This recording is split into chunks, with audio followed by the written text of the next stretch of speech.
Александр Кундухов, бессменный корреспондент «Вестей» в Северной Осетии, считает, что все в жизни относительно и неоднозначно.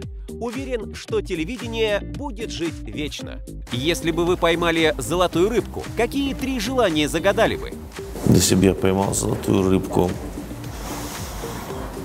Это трудный вопрос, потому что какие там простые желания? Там машина, жилплощадь и спокойствие.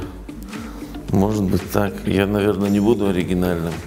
Стали бы вы дружить со своим двойником? Наверное, бы стал.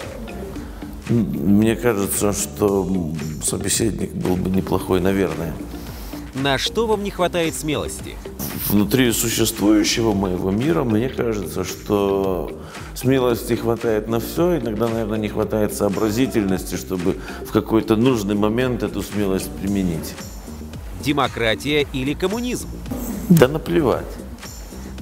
И то, и другое будет работать, если есть нормальные люди, если есть законы, которые исполняются на самом деле, исполняются всеми. Существует ли дружба между мужчиной и женщиной?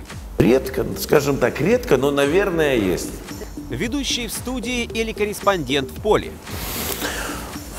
Ну, безусловно, корреспондент в поле, потому что, бывает иногда желание посмотреть, как это. Я в студии редко вообще.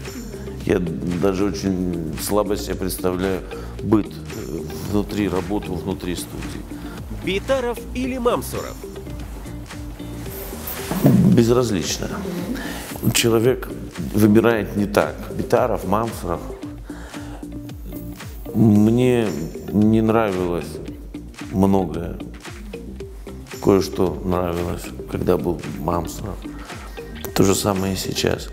У нас должно быть нечто другое отношение к власти. Мы пытаемся, и часто нас пытаются заставить любить или не любить власть. Но любить или не любить можно детей, жену, маму.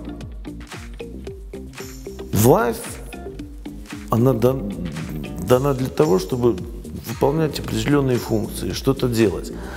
И судить не власть, а конкретные дела. И смотреть, как конкретные дела влияют на все остальное. Потому что нет событий, которые... Вот они сейчас произошли, да, и все становилось. Да? Любое действие или бездействие ведет к дальнейшим каким-то изменениям. Телевидение умирает? Нет.